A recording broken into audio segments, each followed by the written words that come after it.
In this episode, we have one of my favorite actors of all time. He worked on both Ninja Turtles 1 and 2 and has done such an amazing job that I had to go back and watch his old TV shows and movies because I was really impressed by his skills.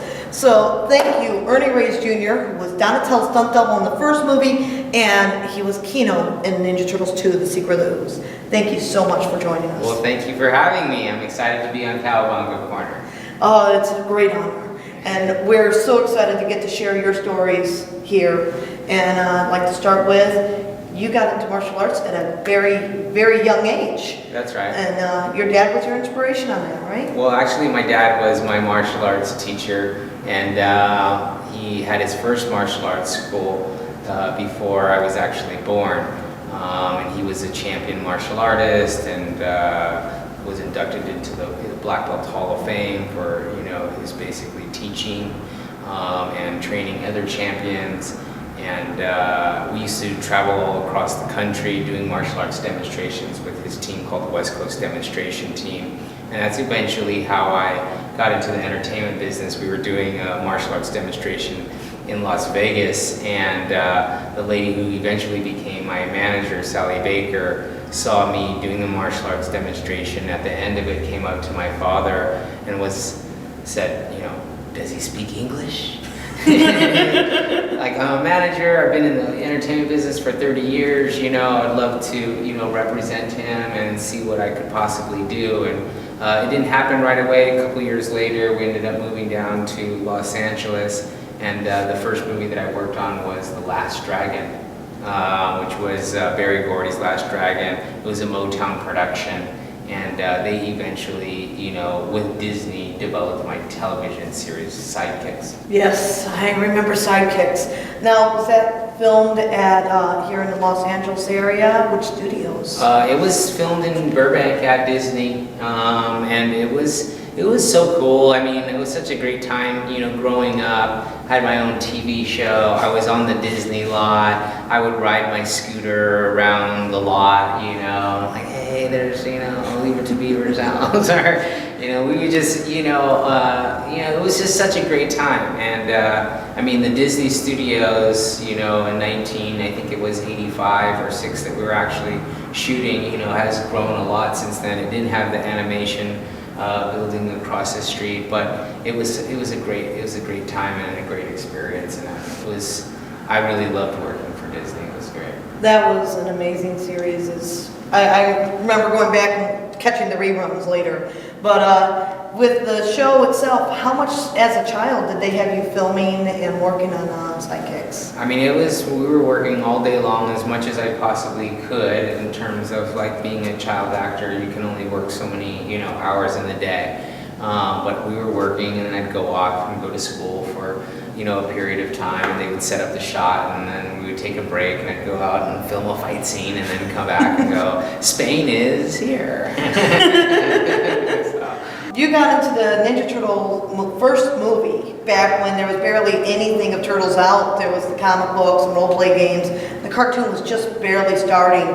How did you first hear of Ninja Turtles? Well, my younger brother Santino was a fan. I believe the cartoons had just come out, and there were some action figures, and I remember one Christmas, buying him the Ninja Turtles. So I was aware of it, and Pat Johnson gave me a phone call, who was the stunt coordinator on the show, and I had known Pat since I was 8 years old, traveling across the country doing martial arts shows and competitions, and he called me up, and Golden Harvest, who was the production company at the time making those movies, known for Bruce Lee, Jackie Chan, all of those movies. This was the first time that they were bringing over Hong Kong, stunt guys to work on an American production. And they had 4 guys, and so the story goes that one of the guys hurt their backs during rehearsals, and I got a phone call from Pat and said, hey, would you want to, work on this movie, Ninja Turtle? And I actually was aware of it. I was like, yeah, sure. It sounds like a good time. And so that was kind of my, getting how I got involved with the Ninja Turtles. And it was awesome. It was such a great time. It was one of those, experiences where when you work on a movie, more often than not, you can kind of get an idea of whether this thing's going to work or whether it's not, or oh my God, I don't think I'm going to put this on my resume. But I have also been around, some times when you knew, hey, this thing is actually going to work, and I was really excited because I knew that it was going to be a big hit. It was just everybody on the set was having a lot of fun. I was having a lot of fun, and I knew that the action in martial arts was going to be great, and it turned out awesome. So. They really did. Everything from the direction, the actors, the voices, it just all came together. Now, with the movie, you say that you replaced another martial artist for Donatello. Did you have to go through the casting process of having a costume made, or did you fit into the costume that he had? No, I actually went out they flew me out to London, or I don't know if it was actually London, but somewhere in the outskirts of London. And I went up to the Jim Henson shop, I believe, and I had a cast, and it was an amazing time period. I was just by myself. I think it was the summer between my junior and senior of high school, and so I was out there in England by myself and taking the train. Hey, what's this? And it was a great time, and I just went there, I did the cast, and that was it at home. So it wasn't, it was pretty mellow, but yeah, I did have a full cast. So what was it like going to the actual Jim Henson's Creature Shop? Were you a fan of any of their work beforehand? Yeah, I was pretty excited about it. When you get there, though, it's kind of, it's not like this some fancy place, It's just like, it's a workshop, there's a lot of plaster everywhere, and it wasn't, it was a workshop, but you could tell that, it was pretty amazing. You could tell that the people that were working on the stuff knew their craft and knew it very well, and it was pretty awesome. I don't know, I think I was just more in awe of anything, at that time period, being like 17 years old, just being in another country by myself, going to Jim Henson's shop. I was just like, this is super cool. You got to know a lot of cool people in those movies. Yeah, it's pretty amazing, how much time goes by, and then you see everybody, all these years later. I've had a couple of, run-ins with people more recently as Turtles is kind of, coming back around again, and you look back and you go, wow, it was really amazing. It was one of those times where really the magic of movie making does, like you said, everything just came together. Yeah. And obviously there was, great material to start off with, but, it could have easily turned out to not be that great of a movie. And Golden Harvest being the production company, it's kind of an odd fit, really, to tell you the truth. But, it was... It worked. Yeah. It was great. Now, your first experience actually getting in the costume, was this your first time ever had to get into costume for martial arts, or have you got previous experience with it? No, that was definitely my first time getting into it. Well, actually, when I was, when I was younger and I would travel to do demonstrations, we would always do these kind of theatrical skits, where I would be Yoda or, something like that. So that was like my only experience of like being in costumes, but that was stuff that you would just buy, at the Halloween store. But no, this was the first time that I was actually in, any kind of cast-fitted costumes, and it was definitely challenging. It was, to do martial arts, and, the Hong Kong stunt guys have been kind of, famous for pushing the boundaries of, what we're doing. And so even just as we were, choreographing some of the stuff, and, they were definitely, suits or no suits, they were definitely already trying to push the boundaries of anything that I had done. So I actually liked it for a lot of time, like, well, at least I'm padded up. So when they tell me that I have to jump through this burning roof, that sequence there, I was like, gosh, thank God I have this turtle costume. But no, it was the first time that I'd done anything like that. Now, what was the vision like inside the head of the costume for the stunts? What vision? No, it was pretty minimal. it was just, you really couldn't see too much, you know.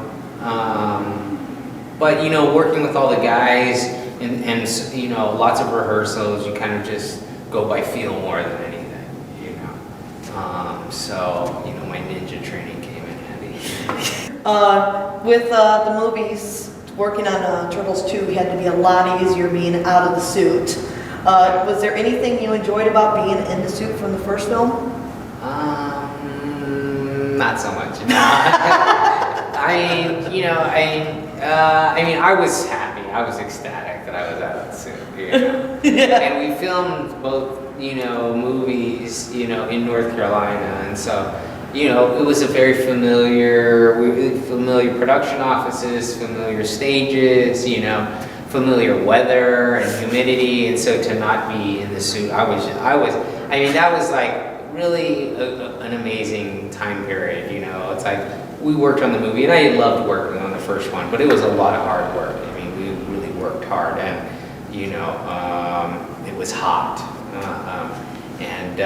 So this, you know, the second movie, I was like, oh my gosh, this is awesome, you know. I'm not in the suit anymore, and everyone's getting to see my face, and I get to play a cool character. I remember reading the screenplay, which I gave to you. Thank you. I remember reading the screenplay, and I was just so excited. I was like, this is such a cool, you know, having been on the other side, you know, reading the script and going, oh my gosh, this is going to be a lot of fun, and it was awesome.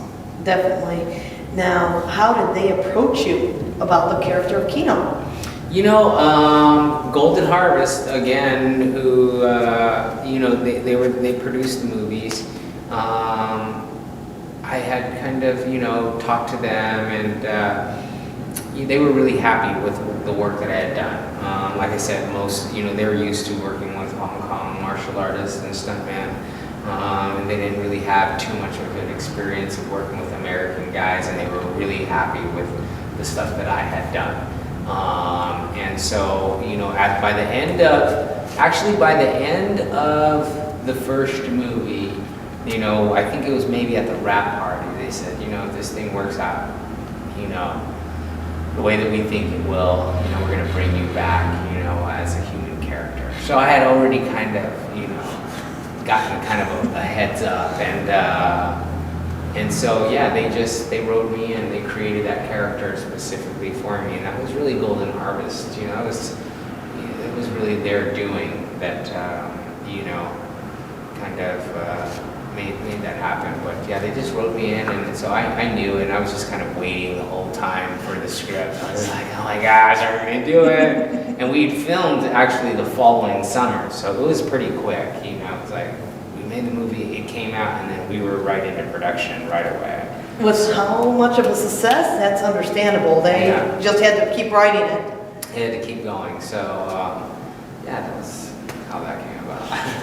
Now, did you get to keep any of the props from working on the Turtle films? You know, I think that I have somewhere like an arm or a forearm or a foot or something like that. But, you know, I think that I was just so happy to not be in the costume. I was like, I'm good. That's the last time I want to see one of those things ever again. You know, I think that was kind of my attitude at the time, you know. I mean, there was, you know, I mean, so I don't really have, I have a slate from the second one.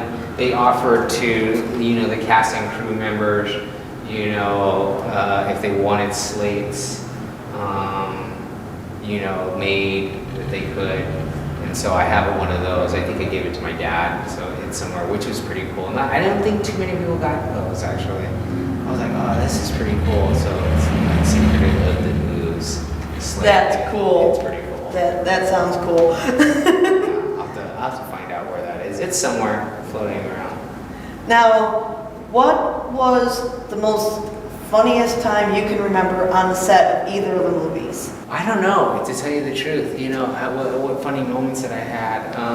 It was really kind of a hoot working on the first one with the guys, because we were all four, you know, it was four guys and me, and then actually Ken had come along at some point too. I don't remember exactly where the transition happened, but I remember that he had come on, as a foot soldier, and then kind of transitioned into doing some stunt stuff.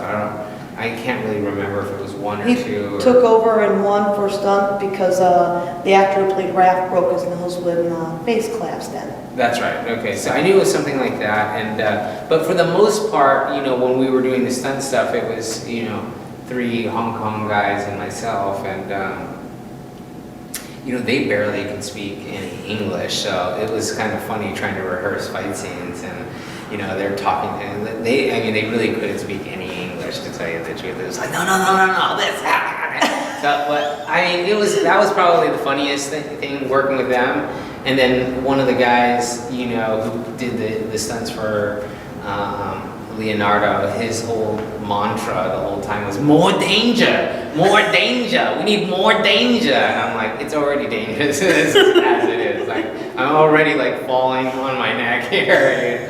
But no, that was probably the funniest, my personal funny experience is working with the Hong Kong stuntman who couldn't really speak a lick of English, trying to like choreograph fights with them. So, but that's pretty much it.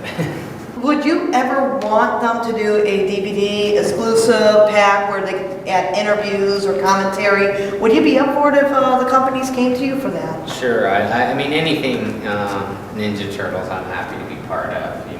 It was a big, important, couple of movies, in my career, and so I'm always for, doing everything, and the fans have always been great to me. So. We have a lot of great fans out there. So now, since Ninja Turtles is over, what have you been working on? Well, that was a long time ago, and so, having grown up as a child actor, even a good 10 years before or so before Ninja Turtles came around, things kind of just ebb and flow. I've gotten into developing, countless amounts of, film projects over the years. But more recently, I produced my first comic book, which I was really excited to do, called Sunny Dragon, and I worked with the great Jim Lawson, who is known for his work on the Ninja Turtle comics, and that was amazing. We went to Comic-Con, which I saw you there, and sold out of all the books that I brought, so that was pretty sweet. We're going to be moving forward, distributing the book, into the martial arts schools through Century Martial Arts, and I'm going to be putting it up, in a digital platform sometime in the near future. So I've been basically just, continuing to create, in the world of martial arts, whether it be comic books or movies and things like that, and actually haven't really been pursuing acting heavily for the last, I'd say, 10 years. But more recently I decided, I'm really starting to get the bug again. I have to really get out there and, kind of pound the pavement and, make some stuff happen. But I'm kind of excited, as an actor, you go through different stages and you look different at different times. Some people say I look exactly the same, but a little older. So, but I'm kind of excited to get back in there and make some movies and You've done some fun ones lately, like Indiana Jones. I did. That was awesome. I worked on Indiana Jones, which was amazing. Working with Steven Spielberg and Frank Marshall and Kathleen Kennedy, his producers, and that was like a very surreal moment. I designed the action sequence there, the fight between myself and Harrison Ford, and there was another guy, Nito, that worked on it also, but I kind of was able to choreograph that little fight scene there in the cemetery, and working with Steven and having him give me the thumbs up. I was just like, this is amazing. And Indy, it was pretty sweet. And I got to work on Avatar and Alice in Wonderland, and so I've gotten to work on some really cool stuff lately, in different capacities, which is fun. And yeah, it's just a life of, the entertainment business, I'm sure, over the next 20 years, there'll be lots of more, fun stuff that that's on its way. Oh, we want to keep seeing you in a lot of movies. Thank We you. want to see you go out there and still do your action. 'Cause you're brilliant. Thank you. I appreciate it. It takes a lot of hard work to, keep your kind of blade sharp, so to speak. I mostly do martial arts stuff, so, it takes a tremendous amount of, dedication and discipline to keep going and to keep training, to make sure that you're kind of on, a certain level, in terms of your martial arts. But I'm excited to keep working and keep making movies and do what I love to do. And you teach regularly, right? I do, yeah. I have a small program, in Corona Del Mar, California, right near the beach. And I have a handful of kids that I train, and some adults. And it's a way for me to kind of, maintain the lifestyle, stay training, and kind of give back a little bit to some of the kids that I get to train with. Now, do you often get recognized for being Kino? Yeah, I do. I mean, at some point, it's pretty much regularly, it's not like people chasing me down the street or anything like that, but regularly, no matter where I go, at some point within a few days, somebody's like, "Hey, aren't you?" So, it's kind of interesting because, the workforce out in the world, whether you go to the bank, whether you go to a restaurant, those are kind of, those are the kids that grew up, on the Ninja Turtles. So it's kind of interesting that I probably get recognized more like today than I did, say, 10 or 15 years ago. Not obviously when the movies just came out, like 25 years ago, but then there was a time where it's like, nobody really It recognized just my faded face. away a little bit. Faded away a little bit. Now, everybody the generation that grew up on Ninja Turtles is out there working, and so I'm actually getting recognized a lot more than I had, say 10 years ago. That's cool. I know when I first saw you, I didn't know you were going to be there. You were a complete surprise. And I'm standing here going, that looks like Kino. That is Kino! So, I'm like in complete shock that you were there. And then I couldn't get up to say hi to you because we were at the Empire State Building. They had us all blocked. And then we're inside that one building where you guys did the demonstration. I'm like, okay, I'm going to come up and join the class. But it was great to actually get the chance to interact and say hi. I know a lot of fans who appreciate you as much as I do with the work you've done on Ninja Turtles. You did a fantastic job. Thank you. Speaking of the fans, is there anything you would like to say to them? Well, for me, the Ninja Turtle fans have been a big part of my, entire life, and still do now, some 25 years later. They've been great to me. I love the Ninja Turtle fans. I love being part of the movies. I'm excited for the new movies that are coming up, and, stay strong, and Cowabunga. Yes, Cowabunga is a great word for what we are here doing. And we will catch you guys here next time on Cowabunga Corner. Can you take us out with a full-fledged Cowabunga for the fans? Cowabunga, dude!